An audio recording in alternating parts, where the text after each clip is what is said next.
J'ai donné à mes parents 800 $ par semaine pendant un an, mais ils ne m'ont pas invité aux vacances familiales. Papa a ri en disant que nous ne voulions pas de moi là-bas. J'ai sourié. J'ai tout annulé. 24 heures plus tard.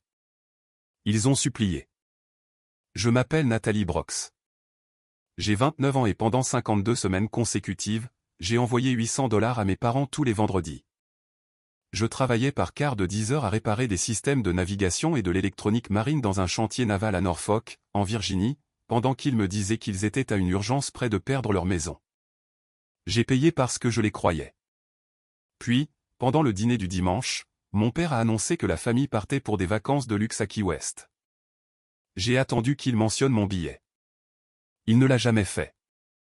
Quand j'ai finalement demandé à quelle heure nous prenions l'avion, ma sœur cadette a cessé de sourire. Ma mère fixait son assiette. Mon père s'est penché en arrière et a ri. Nous ne voulions pas que tu sois là. J'ai regardé autour de la table, certaine de l'avoir mal compris. Il a continué, disant que je rendais tout tendu, Nathalie, et qu'il voulait une semaine où la famille pourrait se détendre. La famille, apparemment, je pouvais la financer, mais je ne pouvais pas y appartenir. Ma sœur portait un nouveau bracelet de créateur. Ma mère venait de publier des photos de vêtements de villégiature. Mon père avait passé tout le mois à prétendre que la réparation du toit était plus chère que prévu. Soudain, toutes les excuses qu'il m'avait données semblaient répétées. Je n'ai pas discuté. J'ai souri, je me suis levé et j'ai porté mon assiette à l'évier. Mon père a pris mon silence pour un abandon. Avant le lever du soleil le lendemain matin, j'ai annulé le virement hebdomadaire. Ensuite, j'ai retiré chaque utilisateur autorisé du compte de crédit d'urgence à mon nom. J'ai séparé le forfait téléphonique familial, mis fin au paiement d'assurance que je couvrais et gelé la carte qu'ils avaient emportée pour la Floride. 24 heures plus tard, mon père m'a appelé 17 fois. Au 18e appel, il ne riait plus. Avant que je vous dise ce qu'il a dit et ce qui s'est passé après que j'ai quitté cette table, dites-moi, quelle heure est-il où vous êtes et d'où regardez-vous? Je veux savoir jusqu'où l'histoire de Nathalie a voyagé. Les paiements avaient commencé 13 mois plus tôt, après que mon père m'eût appelé pendant un quart de nuit. Jusque-là, j'avais cru que mes parents étaient financièrement stables. Ils possédaient une maison de 3 chambres à Chesapeake, conduisaient 2 véhicules récents et admettaient rarement que quelque chose n'allait pas. Cette nuit-là, cependant, mon père semblait effrayé. Il a dit qu'une tempête avait endommagé leur toit, que leur paiement de l'impôt foncier était en retard et que ma mère avait reçu une facture médicale que l'assurance refusait de couvrir. Il m'a dit qu'ils avaient besoin d'une aide temporaire. Juste jusqu'à ce que nous nous remettions sur pied, a-t-il promis. Ma mère est venue au téléphone et a dit qu'ils étaient gênés de demander. Je pouvais l'entendre pleurer. J'avais récemment reçu une promotion au chantier naval, alors j'ai accepté d'envoyer 400 $ pour 2 semaines. 2 semaines sont devenues un mois. Puis mon père a dit que l'entrepreneur avait trouvé des dégâts des eaux. Le montant est passé à 6 cents. Quand il a prétendu que la banque menaçait d'une action en justice, c'est devenu 800 $ tous les vendredis. Au début, ils m'ont remercié. Ma mère envoyait des émojis en forme de cœur. Mon père m'appelait sa fille responsable. Bientôt, la gratitude s'est transformée en attente. Si mon virement arrivait 30 minutes en retard, ma mère textait pour demander si tout allait bien. Si je mentionnais vouloir réduire le montant, mon père me rappelait que les familles ne s'abandonnaient pas pendant une crise. J'ai reporté le remplacement de la transmission de mon vieux camion.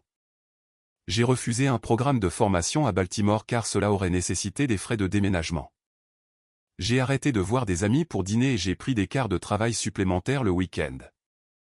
Pendant ce temps, mes parents avaient toujours une nouvelle explication sur la raison pour laquelle la crise continuait.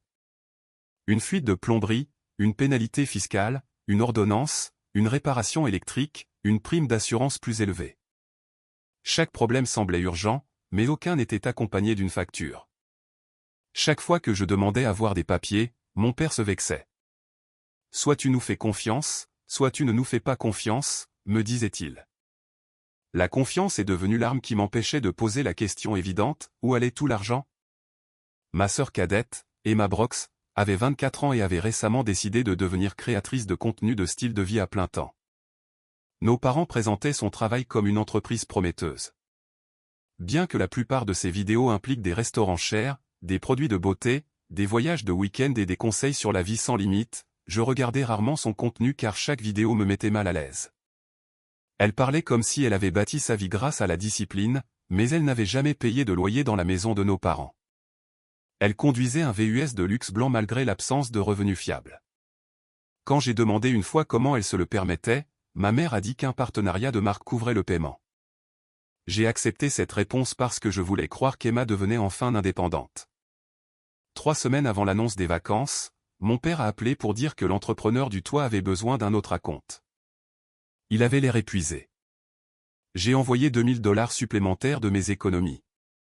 Le lendemain matin, Emma a posté une vidéo intitulée « Faire ses valises pour l'escapade insulaire la plus exclusive ». Elle a évité de nommer la destination, et j'ai supposé qu'elle avait reçu une autre invitation promotionnelle. Dans la vidéo, la nouvelle valise de ma mère était visible derrière elle. Quand j'ai posé la question, Emma a prétendu qu'elle avait emprunté la valise pour une séance photo. Ma mère a dit plus tard qu'elle l'avait trouvée en solde. Leurs explications étaient rapides, peaufinées et presque identiques. J'ai ignoré l'avertissement car le reconnaître aurait signifié admettre que les personnes en qui j'avais le plus confiance auraient pu coordonner leurs mensonges. Au dîner du dimanche, mon père a finalement annoncé les vacances à Key West comme si c'était une récompense que tous les trois avaient méritée. Ils avaient réservé une suite face à l'océan, une charte de pêche privée et des réservations dans des restaurants pour lesquels je ne pourrais jamais justifier de payer moi-même. Ma mère a appelé cela une réinitialisation nécessaire. Emma a dit que le voyage l'aiderait à obtenir de nouveaux sponsors. Aucun d'entre eux n'a reconnu que quelques jours plus tôt, ils avaient accepté $2000 pour un acompte de toiture imaginaire. Quand mon père a ri et a dit qu'il ne voulait pas de moi là-bas, j'ai étudié leurs expressions. Ma mère avait l'air coupable mais pas surprise. Emma avait l'air mal à l'aise, mais elle ne m'a pas défendu.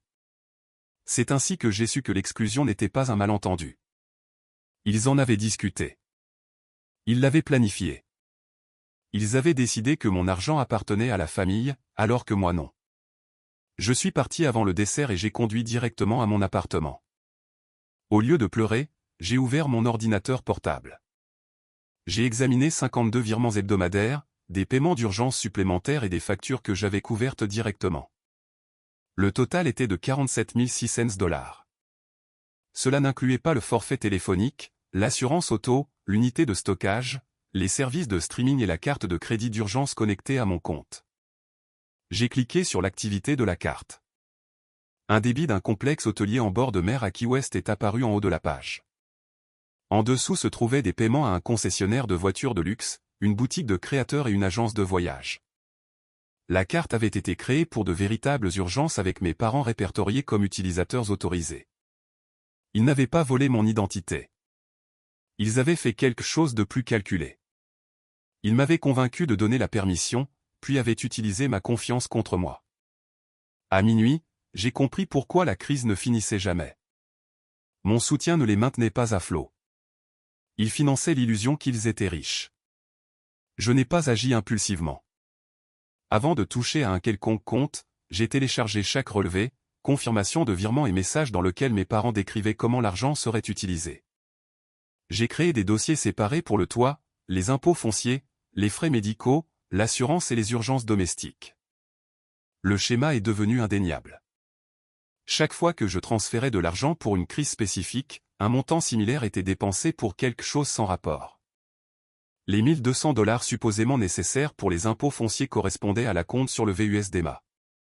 Le paiement médical correspondait à un frais de clinique cosmétique débité sur la carte d'urgence. L'acompte pour le toit est apparu 2 jours avant que le complexe de Key West ne réserve la suite familiale. J'ai d'abord appelé la compagnie de carte de crédit. J'ai expliqué que les utilisateurs autorisés n'avaient plus la permission d'accéder au compte. La représentante a gelé leur carte et a émis un nouveau numéro de compte. Elle a confirmé que tout acompte d'hôtel en attente pourrait être rejeté lorsque le complexe tenterait de traiter le solde restant.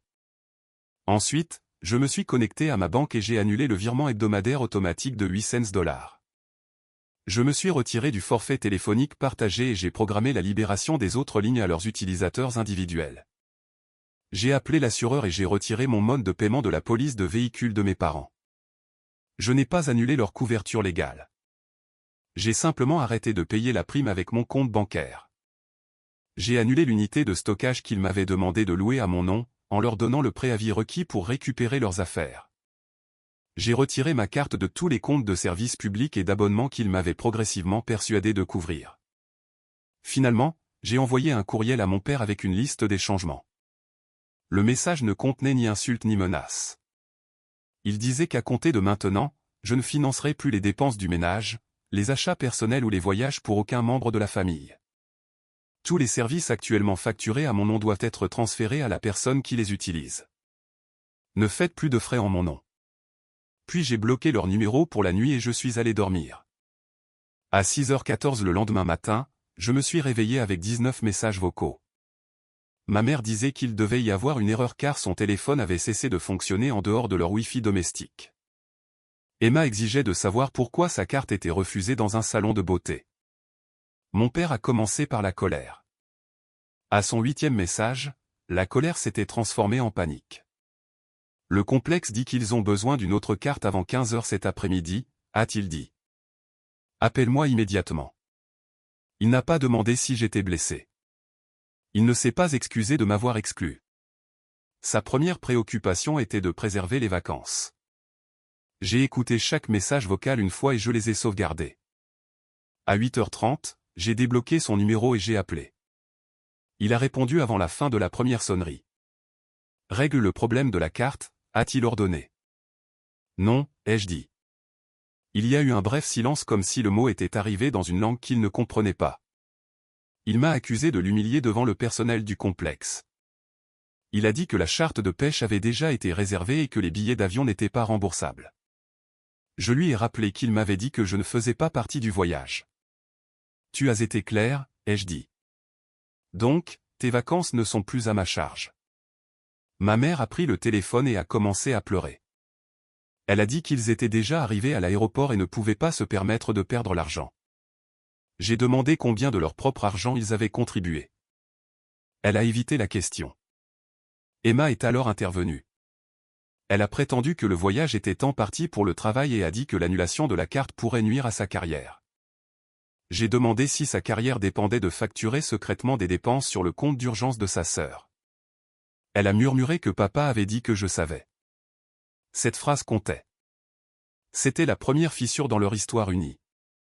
Mon père a repris le téléphone et a menacé de me retirer de son testament. J'ai failli rire.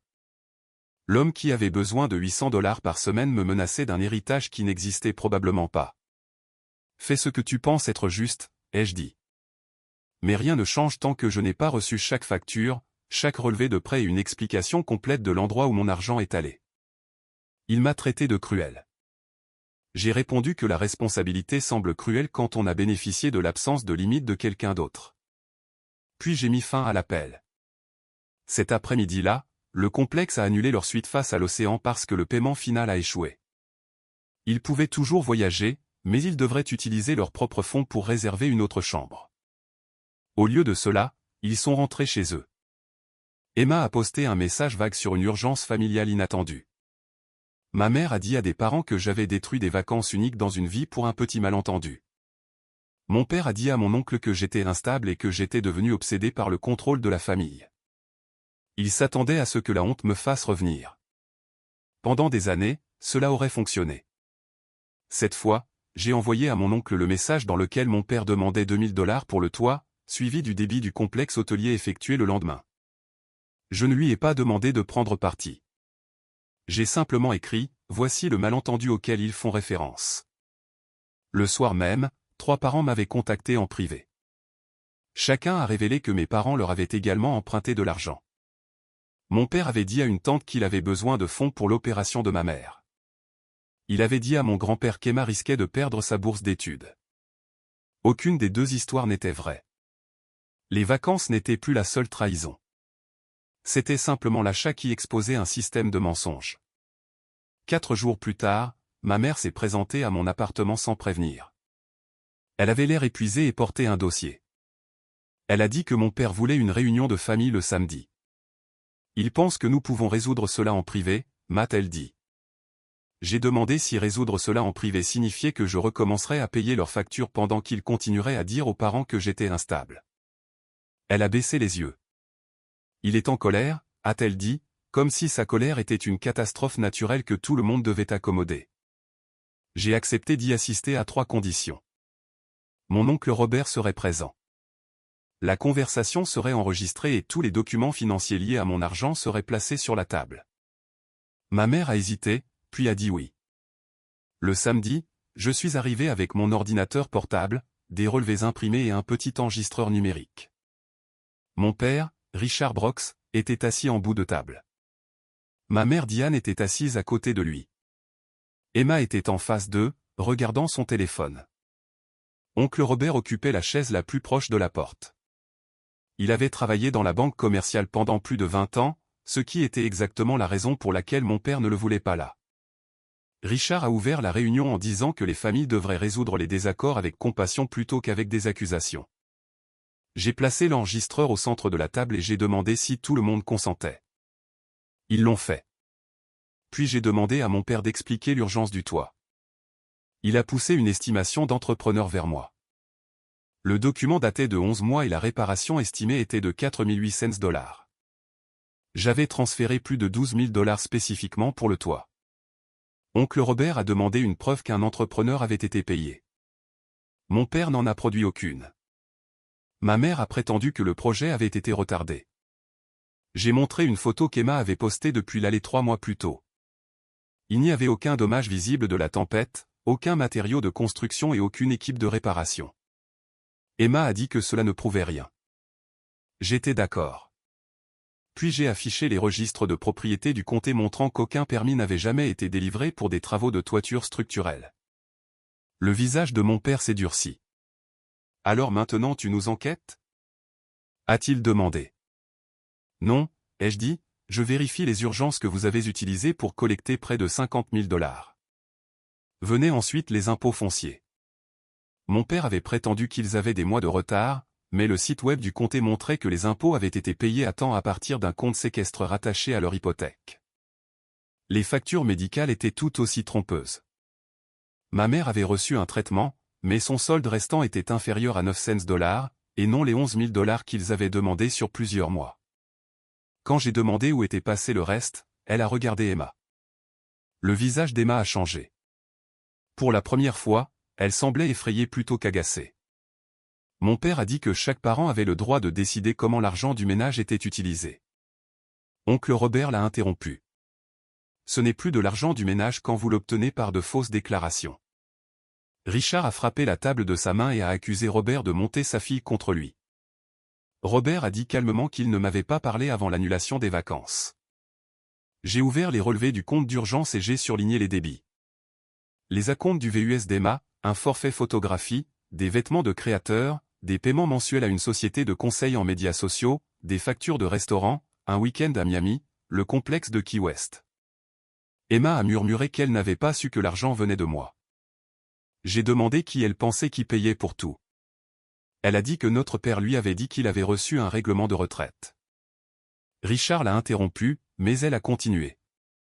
Il l'avait encouragé à présenter la famille comme aisée car les marques préféraient les créateurs qui avaient l'air de réussir. Le VUS, les voyages et les vêtements étaient censés être des investissements dans son image. Ma mère a admis qu'elle savait qu'une partie de mon argent soutenait Emma, mais a insisté sur le fait qu'elle croyait que la carrière d'Emma finirait par rembourser tout le monde.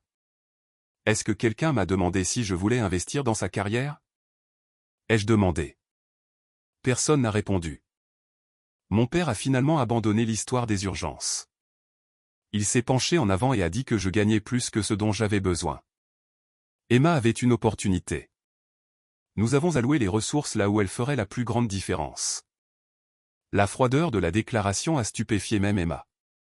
J'ai demandé si c'était pour ça qu'il m'avait exclu de Key West.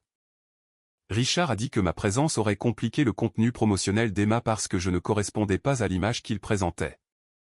Je portais des bottes de travail, conduisais un vieux camion et refusais de prétendre que leur style de vie était sans effort. Tu aurais rendu le voyage inconfortable, a-t-il dit.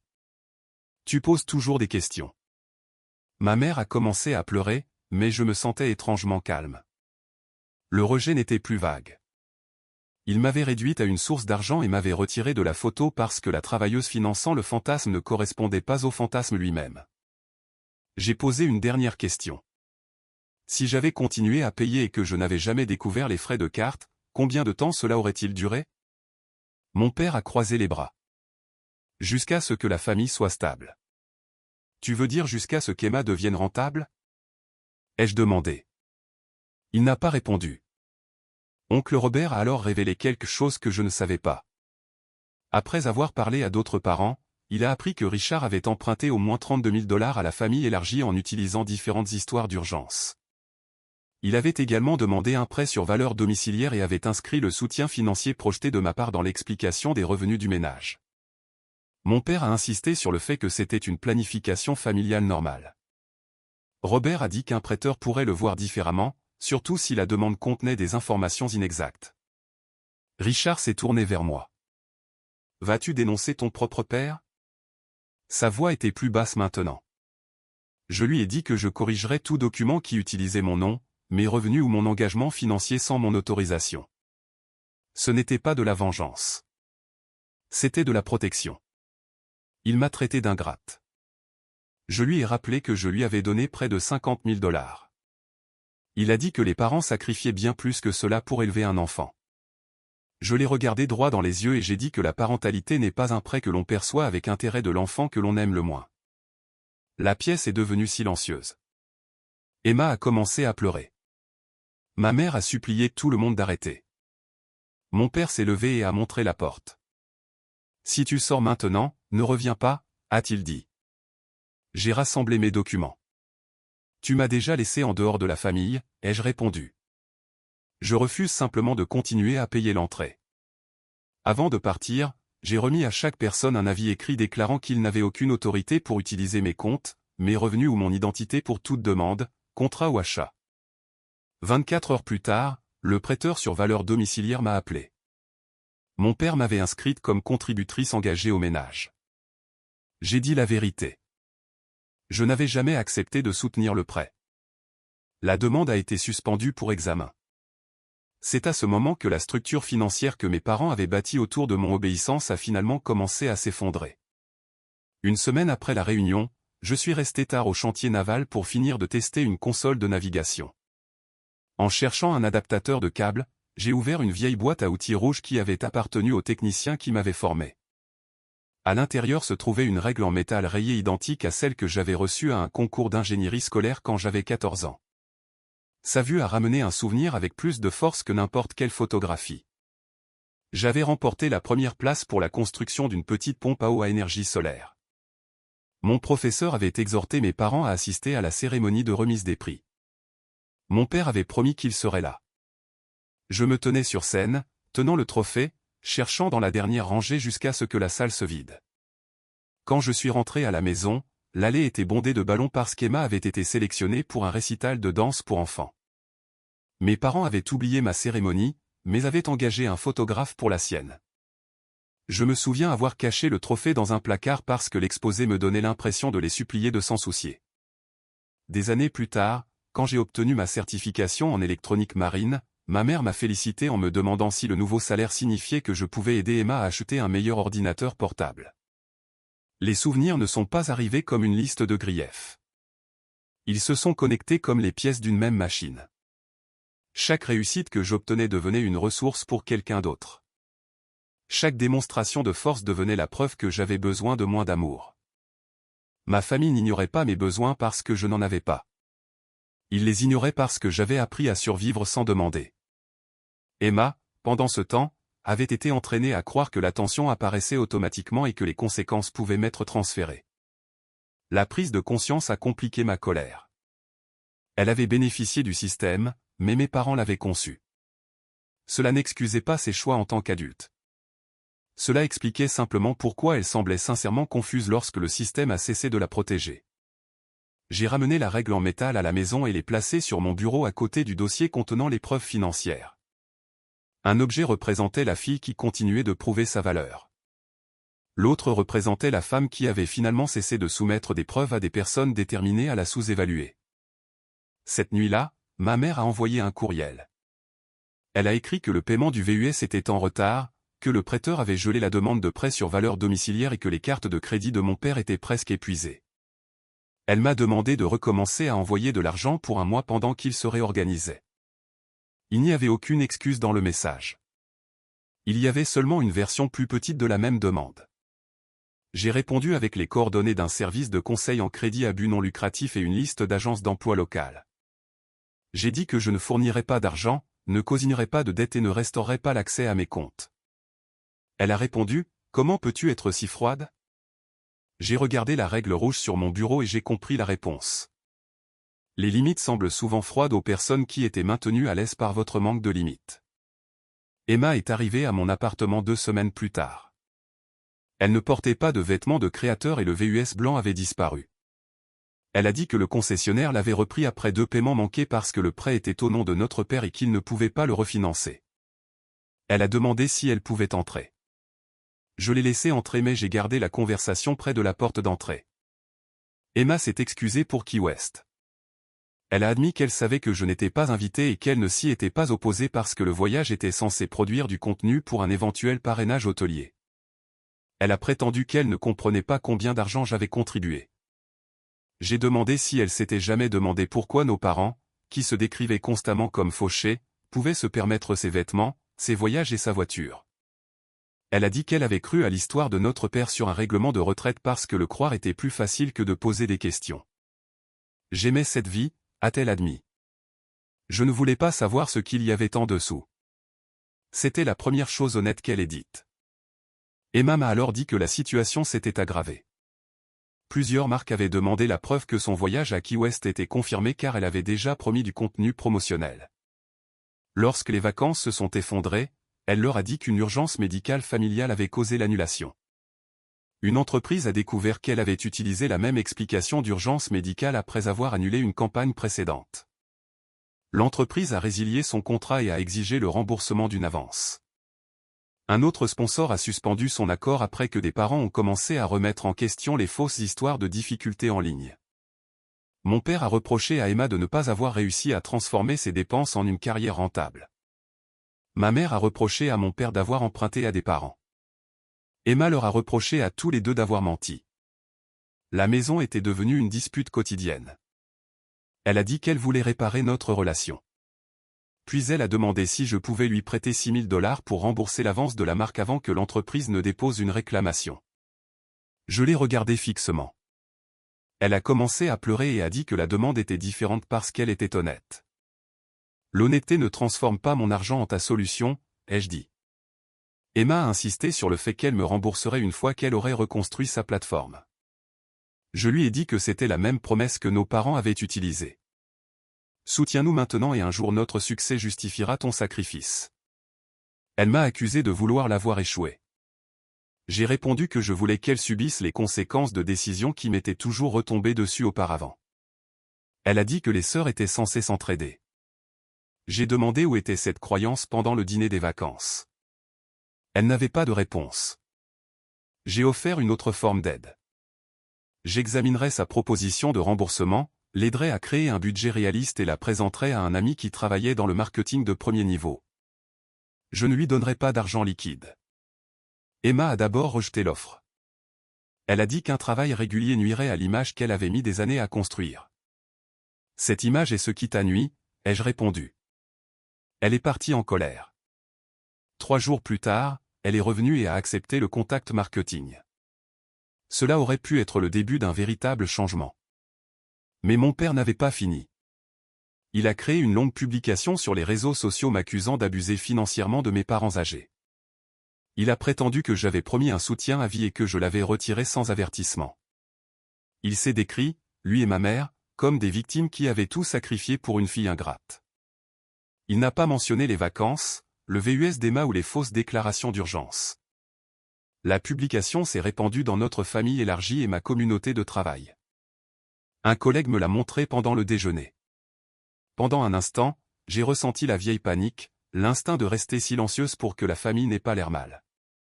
Puis je me suis souvenu que le silence était la monnaie que mon père avait toujours attendue de moi.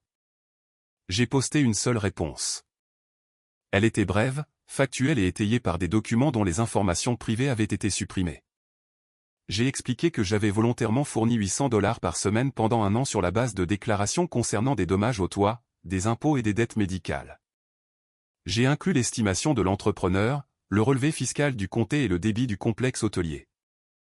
J'ai déclaré que mon soutien a pris fin après avoir découvert que le compte d'urgence avait financé des voyages de luxe et des achats personnels. Je n'ai insulté personne. J'ai conclu que refuser de financer la tromperie n'est pas un abus. Oncle Robert a confirmé que plusieurs parents avaient reçu des histoires d'urgence contradictoires. Mon père a supprimé sa publication en quelques heures, mais des captures d'écran sont restées. Sa tentative de me faire honte a produit l'effet inverse. Les parents ont commencé à exiger des plans de remboursement. Un cousin qui travaillait avec l'association locale des anciens combattants a demandé à Richard de démissionner d'un poste de trésorier bénévole jusqu'à ce que les questions sur ses finances personnelles soient résolues. Le prêteur sur valeur domiciliaire a officiellement refusé la demande après avoir vérifié que mes revenus avaient été présentés comme un soutien continu sans mon accord. Parce que mon père avait compté sur le prêt pour consolider ses cartes de crédit, plusieurs comptes sont devenus délinquants. Le bateau qu'il avait discrètement acheté l'année précédente a été repris. Ma mère a augmenté ses heures de travail. Mon père a été contraint de vendre les appareils électroniques, les meubles et le matériel photo coûteux utilisé dans le contenu d'Emma. Emma a accepté un emploi de marketing de premier niveau et a emménagé dans un appartement en colocation. Aucune de ces conséquences n'est venue de moi les sabotant. Elles sont venues de factures parvenant aux personnes qui les avaient créées. Un soir, mon père a appelé d'un numéro inconnu. Sa voix était basse. Il a dit qu'il pourrait perdre la maison. Il a demandé un dernier paiement de 10 000 $. Quand j'ai refusé, il a dit, « Après tout ce que nous avons fait pour toi, tu peux regarder ta mère devenir sans abri. » Je lui ai dit de vendre le deuxième véhicule, de rencontrer le conseiller en crédit et de négocier avec le prêteur. Il a rejeté toutes les options qui nécessitaient de renoncer au statut. Il voulait un sauvetage sans changement. « Tu n'as pas besoin de mon argent pour survivre, ai-je dit. Tu as besoin de mon argent pour éviter d'admettre ce que tu as fait. » Il m'a traité de sans-cœur. J'ai mis fin à l'appel. Le lendemain matin, Emma m'a envoyé une capture d'écran d'un message de groupe familial. Mon père avait écrit que tout irait encore bien si Emma avait réussi plus vite. Emma a répondu que non, que tout irait bien s'ils n'avaient pas bâti leur vie avec l'argent de Nathalie et ses mensonges. Pour la première fois, elle m'a défendu alors qu'il n'y avait rien à gagner. Cela n'effaçait pas le passé, mais cela montrait que les conséquences lui apprenaient ce que le confort ne lui avait jamais appris. 6 mois après les vacances annulées, ma vie était différente d'une manière qui n'avait rien à voir avec l'effondrement de mes parents. Les 800 $ que j'envoyais autrefois chaque vendredi allaient maintenant dans des comptes d'épargne séparés. J'ai remplacé mon camion peu fiable. Je me suis inscrite au programme de systèmes marins avancés que j'avais reporté. Mon superviseur m'a choisi pour diriger une petite équipe technique responsable des tests d'équipement de navigation avant les essais en mer. J'ai également déménagé dans un appartement plus grand avec assez d'espace pour un établi, quelque chose que je voulais depuis que j'étais adolescente à construire des machines dans le coin de ma chambre. Le premier objet que j'ai placé au-dessus de l'établi était la règle en métal rayée de la boîte à outils rouge. Elle me rappelait que ma capacité existait bien avant que ma famille ne décide si elle leur était utile. Mes parents ont vendu leur deuxième véhicule et plusieurs articles de luxe. Ils n'ont gardé la maison qu'après avoir conclu un plan formel de gestion de la dette et négocié des paiements modifiés. Ma mère a continué à travailler à plein temps. Mon père a trouvé du travail contractuel dans la planification d'entrepôts, bien que des parents disent qu'il décrit toujours la situation comme quelque chose que je lui avais fait. Il ne s'est jamais excusé d'avoir menti sur les urgences. Il envoyait des messages d'anniversaire qui oscillaient entre la culpabilité et la colère. J'ai arrêté de répondre. Le pardon ne nécessitait pas un accès renouvelé. La vie d'Emma a changé plus radicalement. Son audience en ligne a diminué après le litige de parrainage, mais elle est restée à son poste de marketing. Elle a commencé à rembourser l'avance de la marque par mensualité. Une fois toutes les quelques semaines, elle m'envoyait un message sans demander d'argent. Au début, j'ai supposé qu'elle essayait de reconstruire la confiance rapidement. Je lui ai dit que la confiance ne serait pas restaurée par des promesses. Elle serait mesurée par un comportement constant lorsqu'aucune récompense n'était disponible. Elle a accepté que nous n'étions pas proches, mais nous ne faisions plus semblant. Au cours d'une conversation, Emma a admis que le fait d'être la favorite l'avait endommagée différemment. Nos parents l'avaient si constamment louée qu'elle n'avait jamais appris à échouer honnêtement. Chaque erreur était cachée, financée ou imputée à quelqu'un d'autre. Lorsque le système s'est effondré, elle n'avait aucune compétence pour survivre à l'embarras. Je lui ai dit que comprendre la cause n'enlevait pas la responsabilité de l'effet. Elle était d'accord. C'était plus de responsabilité que je n'en avais jamais reçu de nos parents. Certains parents m'ont demandé si je me sentais satisfaite de voir ma famille en difficulté. La vérité était compliquée. Je ne célébrais pas le véhicule repris ou les contrats annulés. Je célébrais la fin du mensonge selon lequel ma souffrance était nécessaire à leur confort. Leurs conséquences n'étaient pas des trophées. C'étaient des factures impayées, des promesses non tenues et de fausses histoires. Revenons enfin aux personnes qui les avaient créées. Pendant des années, j'ai cru qu'être une bonne fille signifiait endurer tout ce que ma famille exigeait. Je pensais que l'amour se mesurait à la quantité d'inconfort que je pouvais absorber sans me plaindre. J'avais tort. Le sacrifice donné librement peut être de l'amour. Le sacrifice extorqué par la peur, la culpabilité et la tromperie est de l'exploitation. La différence est le consentement. Les familles saines ne punissent pas les questions. Elles n'appellent pas les limites une trahison. Elles n'excluent pas quelqu'un de la célébration tout en s'attendant à ce qu'elle la finance. Couper l'argent n'a pas détruit ma famille. Cela a exposé ce qui tenait déjà la famille ensemble. Une fois le paiement arrêté, il n'y avait ni respect, ni honnêteté, ni loyauté en dessous. Il n'y avait que de la dépendance. J'ai aussi appris que la vengeance ne nécessite pas toujours l'humiliation. Parfois, la réponse la plus forte est de s'écarter et de permettre à la réalité de continuer sans votre protection. Mes parents n'avaient pas besoin de moi pour les ruiner. Ils avaient construit une vie qui ne pouvait fonctionner que pendant que j'ignorais mon propre avenir. Au moment où j'ai cessé de participer, leurs choix sont devenus visibles.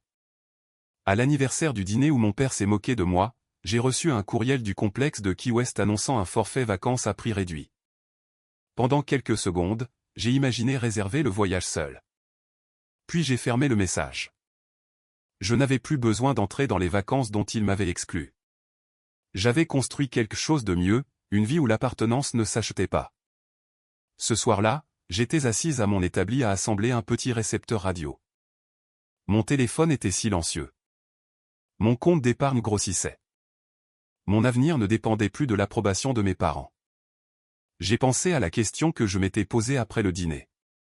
N'étais-je qu'un distributeur automatique de billets pour eux? Peut-être que je l'avais été, mais ce n'était jamais tout ce que j'étais. C'était simplement le rôle qu'ils m'avaient assigné parce que je n'avais pas encore appris que je pouvais le refuser. Je m'appelle Nathalie Brox. J'ai donné à mes parents $800 chaque semaine pendant un an et ils m'ont laissé en dehors des vacances familiales que j'ai aidé à payer. Alors j'ai annulé toutes les obligations qui n'auraient jamais dû m'appartenir. 24 heures plus tard, ils ont supplié. 6 mois plus tard, j'ai compris que la chose la plus importante que j'ai annulée n'était pas une carte de crédit, un forfait téléphonique ou un virement hebdomadaire. J'ai annulé la croyance que l'amour devait être gagné par la souffrance. Auriez-vous arrêté les paiements immédiatement ou leur auriez-vous donné une dernière chance de dire la vérité? Partagez votre réponse ci-dessous. Quelqu'un qui la lit se trouve peut-être au même carrefour, se demandant si se choisir soi-même le rend égoïste. Parfois, s'éloigner n'est pas un abandon. C'est parfois le premier pas honnête vers la liberté. Nous espérons qu'une histoire fictive vous a donné matière à réflexion. Elle a été créée uniquement à des fins de divertissement, d'éducation et de narration romantique. Nous espérons qu'elle vous rappelle que lorsque quelqu'un vous blesse à plusieurs reprises puis demande de la compréhension, vous êtes tout seul à vous demander qui vous a compris. Une relation saine ne devrait jamais exiger qu'une seule personne porte tout le poids émotionnel.